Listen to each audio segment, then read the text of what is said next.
Assalamualaikum warahmatullahi wabarakatuh. Kawan-kawan saudara mara semua, berjumpa lagi dengan channel Ashiri Lover. Salam dari Melayu Kepulauan Riau, Indonesia. Jadi baik, beberapa minit sebelum saya upload video ni, jadi saya ada upload satu video yang terputus kerana saya masih kekok untuk mula vlog lagi. Jadi ada baru komen mengatakan bahawa ada isu masalah serumpun. Sebenarnya saya ada tengok dulu. Dan saya juga ada tengok video lagi Cak Lonjong tentang Cak Lonjong juga kecewa dengan isu serumpun yang ada di penghujung tahun ni. Sebenarnya tahun 2020 ni adalah tahun yang luar biasa, di mana Indonesia dan Malaysia alhamdulillah di beberapa channel ataupun isu serumpun memang agak kurang kalau kita tengok, dan sudah mulai bermunculan ramai pihak Indonesia dan juga pihak Malaysia yang sama-sama saling menghormati, sayang, menyayangi, boleh kata macam tu. Tapi di penghujung tahun ada je yang merosak, dan tersebarlah satu video dari satu channel, iaitu channel My ASEAN. Jadi channel My ASEAN ni beliau mengupload satu video.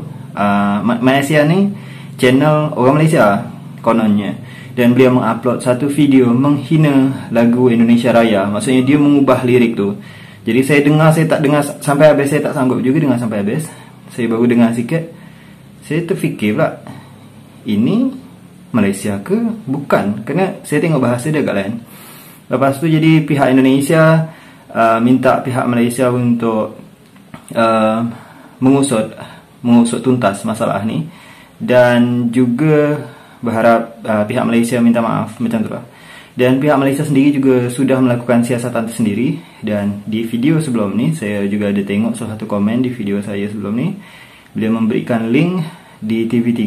Ternyata pihak Malaysia mengatakan yang menyanyikan itu adalah seorang pekerja dari Indonesia. Beliau bekerja di kawasan Sabah. Jadi kalau dari pihak Malaysia pula, sebenarnya itu dibuat oleh orang Indonesia sendiri yang berada di Malaysia. Jadi sebenarnya apa semua ni gitu? Nak dia dari mana pun, katakanlah nak dia dari Indonesia atau nak dia dari Malaysia sekalipun, baganglah. Tapi benda ni memang tak pakai. Dia agaknya beliau menganggap benda ni joke. Satu, kalau beliau ni orang bodoh lah, beliau menganggap benda ni satu gurauan aja. Macam orang Indonesia menghina Malaysia, orang Malaysia menghina Indonesia, itu satu gurauan aja. Dan bertekak di dunia internet tu, bagi dia di komen-komen beberapa video dekat YouTube ataupun di blog atau di Facebook, di mana-mana, di Instagram, di TikTok, bertekak dengan negara serumpun, itu dianggap dia jadi satu hiburan.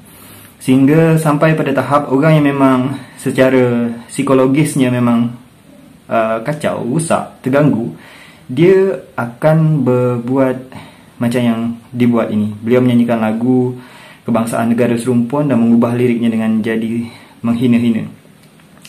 Sebenarnya masalah menghina lagu kebangsaan ni dah lama sebenarnya. Jadi kalau ada tanding bola pun dulu 2013, kalau kita ingat final antara Indonesia Malaysia, FF 2012 final, masa Malaysia menang jadi juara FF pada masa tu. Jadi masa di Jakarta, orang-orang Indonesia pun mengubah lagu kebangsaan Malaysia. Dan masa di Malaysia sebelum itu, di tahun sebelumnya, pihak Malaysia ada juga yang menyanyikan untuk mengubah lagu kebangsaan Indonesia. Jadi macam bentuk menghina, macam itulah.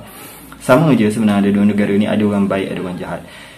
Tapi untuk tingkat lebih tinggi lagi, sebenarnya memang ada pihak-pihak yang suka apabila terjadi perang. Sekali lagi saya sebutkan, antara negara serumpun, jangan sampai terjadi. Macam mana pun negara serumpun tak boleh bertekak sampai jauh, lepas tu sibuk nak berperang, nak menyerang satu ini, nak menyerang ini. Sama sekali tak patut, betul. Jadi di tahun 2020 ni kita tengok Armenia perang dengan Azerbaijan. Lepas tu Azerbaijan lah menang. Tapi sebenarnya yang betul-betul menang siapa? Adalah mereka, pihak negara yang menjual senjata. Negara yang menjual senjata, mereka lah yang menjadi pemenangnya. Menjual peluru atau menjual segala macam perlengkapan perang, mereka lah yang menang. Secara ekonomi akhirnya mereka semakin kuat, kerana senapang yang mereka jual, senjata-senjata yang mereka jual akhirnya laku. Dan juga di penghujung tahun ni ada terdengar isu akan terjadi perang antara Aljazair melawan Morocco. Negara sempadan semua, negara bertetangga semua. Aljazair Morocco berperang, nanti menang jadi arang, kalah jadi abu. Macam itulah lebih kurang. Yang untung tetap negara-negara yang banyak buat senjata, atau terutama senjata-senjata baru yang akhirnya negara-negara yang bertikai sibuk nak beli senjata tu, lepas tu nanti yang untung adalah pihak yang menjual senjata tu. Jadi penjajahan zaman sekarang tak macam penjajahan zaman dulu lagi. Kalau penjajahan zaman dulu, penjajah datang, dia bawa senjata, dia nuju ke kita dengan senjata dia untuk menghancurkan kita yang senjata lebih sederhana daripada senjata dia. Tapi di masa sekarang, mereka melaga-lagakan kedua pihak, negara-negara yang bertetangga dekat. Lepas tu akhirnya apabila terjadi perang, mereka lah yang akan menjual senjata itu dan mereka dapat keuntungan ekonomi dari situ.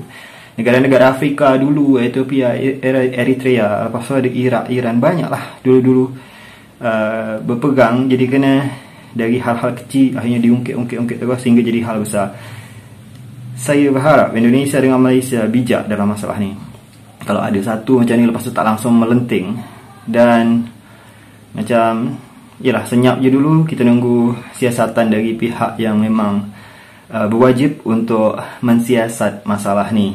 Dan siapa pun nanti, katakanlah akhirnya dah dijumpa akhirnya siapa penyanyi sebenarnya, pihak polisi kedua-dua negara diharapkan untuk sama-sama akhirnya menyimpan data bahawa ternyata ada orang-orang yang memang digunakan oleh pihak-pihak tertentu, agen-agen tertentu dari negara-negara tertentu yang nak melaga-lagakan Indonesia Malaysia. Akhirnya Indonesia dengan Malaysia dengan ini menjadi lebih kuat kerjasamanya. Pihak militer antara Indonesia dan pihak militer Indonesia Malaysia akhirnya menjadi semakin kuat kerana ini, kena sadar bahawa kita semakin diadu domba, apalagi masalah serumpun ini.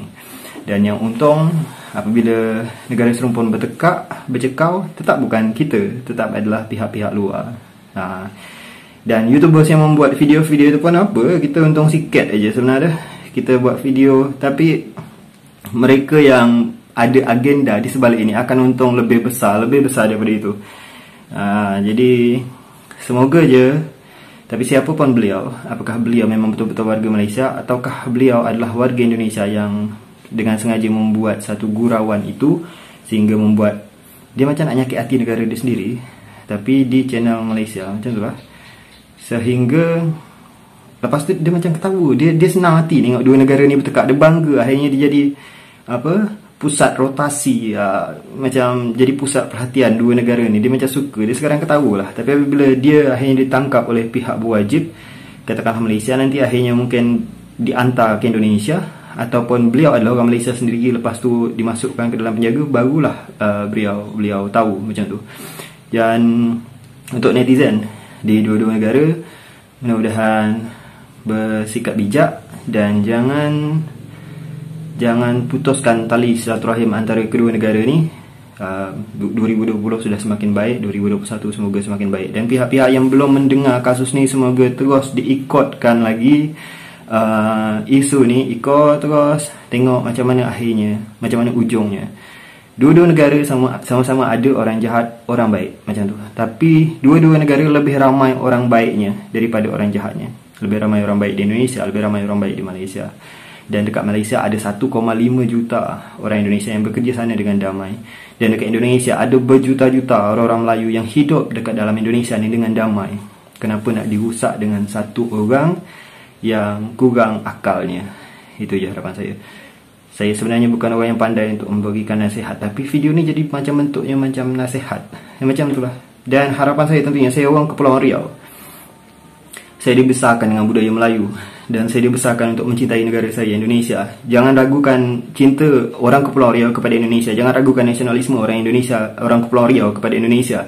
Cinta kita kepada negara, cinta kita juga kepada negara serumpun. Dan kalau saya heran kenapa ada orang Indonesia yang benci kepada Malaysia, dan saya heran kenapa ada orang Malaysia yang benci kepada Indonesia. Kerana untuk kami-kami yang asli orang Kepulauan Riau ini, di Kepulauan Riau ini, kami lebih mengenal cinta antara kedua negara. Katakan, siapa orang Kepulauan Riau asli tempatan yang tak tahu P.Ramlee, yang tak cinta P.Ramlee, yang tak suka nonton filem P.Ramlee, yang tak suka dengan gurauan-gurauan P.Ramlee yang kami pakai sehari-hari? Dan siapa orang Kepulauan Riau yang tak hafal Pancasila, yang tak hafal Undang-Undang Dasar 1945, yang tak hafal tentang Sumpah Pemuda? Siapa? Jadi kita berharap orang-orang Kepulauan Riau, di mana-mana pun, saya berharap orang-orang keluarga yang tengok video ni. Lepas tu juga saya minta tolong berikan komen di beberapa video yang nak melaga-lagakan kedua negara ni. Beri je komen, lepas tu lantaklah orang nak bertekak apa semua, nak tak percaya lantaklah. Yang penting kita berikan je komen supaya Indonesia Malaysia dapat macam biasa, macam bersilaturahim lagi. Tapi memang ada orang-orang yang nak bertekak tu, tak sahakan di video macam tu. Di channel ni pun sebenarnya layan yang saya buat, layan yang di komen macam tu lah. Jadi orang mencari video-video untuk mempersatukan negara serumpun untuk bertekak, itu hal biasa lah. Dan semoga 2021 semakin baik lagi, harapan saya. Dan yalah, kita berjumpa lagi di video yang lain. Salam dari saya, Melayu Kepulauan Riau, Indonesia. Salam satu Melayu, takkan Melayu hilang di dunia. Assalamualaikum warahmatullahi wabarakatuh.